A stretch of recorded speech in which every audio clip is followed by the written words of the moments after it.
Right.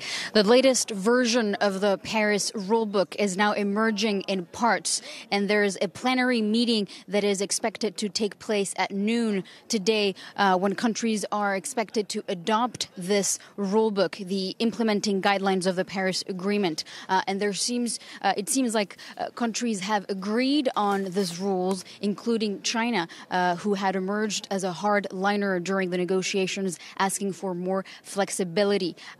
And we hear that the reason why it took so long for the Polish presidency, the hosts of COP24, to release the final version of the Paris rulebook is because they wanted all parties to review this text very thoroughly, to give their green light so that parties can gavel through the plenary quite quickly. We're starting to get some details on the content of this rulebook.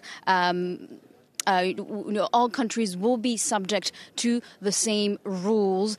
This was a very important demand for the United States and the EU negotiating bloc. On the other hand, you had emerging economies, developing countries who were asking for more flexibility, for financial resources and logistical aid in order to implement their climate plans and report greenhouse gas emissions. It now seems that developing countries will get some flexibility. They will have time to adapt before the universal rules kick in. There's also this contentious question of how will countries acknowledge a very influential climate change report, the IPCC report, which suggests that countries really need to limit global warming to 1.5 degrees Celsius as opposed to 2 degrees Celsius. A group of troublemakers, the United States, Saudi Arabia, Kuwait, and Russia, had blocked a motion to acknowledge this